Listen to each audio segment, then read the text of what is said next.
Welcome back to another AP video lecture. Today, we're going to be talking about the counter thesis. Now, for me, I'm a speech and debate coach, and I love to argue with people. And that's why I don't get invited to many parties anymore. Now, I've always never really understood why people don't like to argue. I'm a big debater, and I like arguing about everything from politics to religion. Yeah, I know. That's why I get in trouble with friendships. But I think argumentation and debate is really important, and it's a good skill. So why is it that other people don't seem to like it? Well, I finally found out why. It's Uncle Snerdley.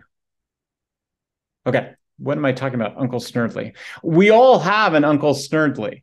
Uncle Snerdley is that guy who shows up for Thanksgiving dinner. You know, you have Thanksgiving, you have your turkey, you have your yams, you might have your mashed potatoes, and then you have your Uncle Snerdley.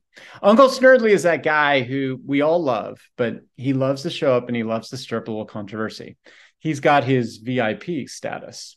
Very important point of view. Here's what I mean by that.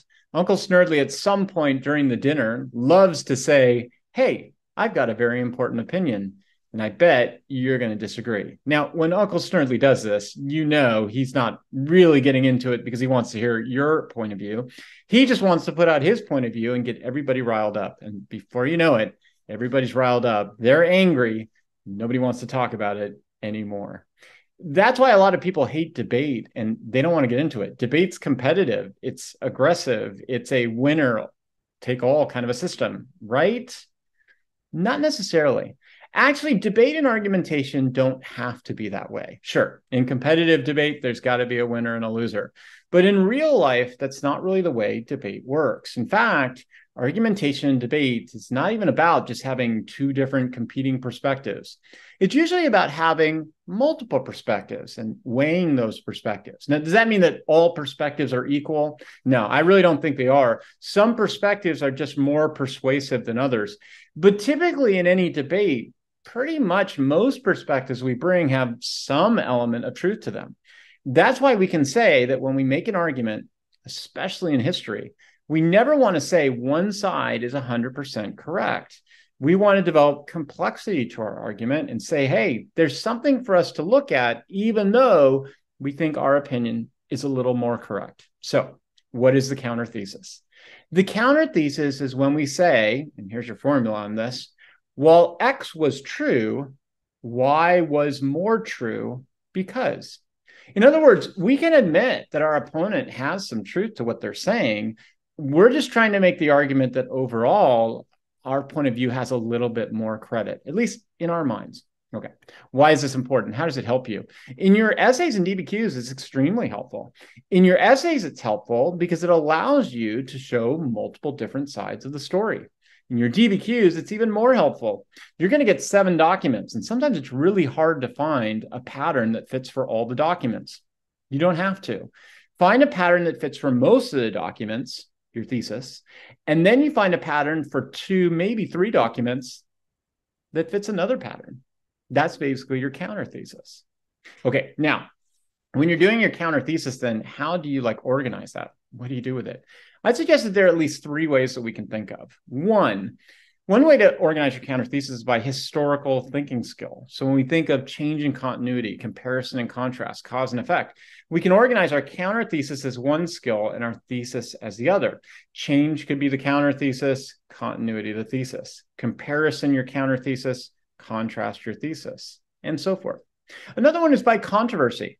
We all know, just like in that debate with Uncle Snerdley, there's going to be controversy, right? People are going to have different perspectives. So why not just establish it that way? Well, X might have been true, one opinion. Y is more true because your opinion on the subject. And last off is the inspect categories.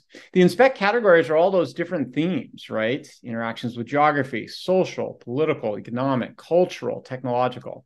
You could organize your counter thesis along themes. Maybe one theme is about cultural, but overall you see politics as more important. Okay, that's all really abstract. Let me give you 3 concrete examples that's going to demonstrate what I'm talking about. Now, I'm going to use examples from both AP World and AP US History, but I'm going to do it with those 3 big skills that we talked about. So let's talk about example number one. So this one's going to be historical thinking skills, change and continuity. This is from AP World History. While Muslims and Hindus continued to trade in the Indian Ocean, there's your counter thesis, Europeans changed the nature of trade by using new forms of military conquest and setting up port cities. There's your thesis. In other words, there was more change than continuity. Example number two. Now we're going to use controversy, and this one we're going to use from AP US History. While Americans emphasized the lack of representation in their justifications for rebellion, the British claimed they needed to pay off mercantile debt in order to protect their colonies. In other words, the Americans had their point of view. The British had a different point of view about how to pay off mercantile debt.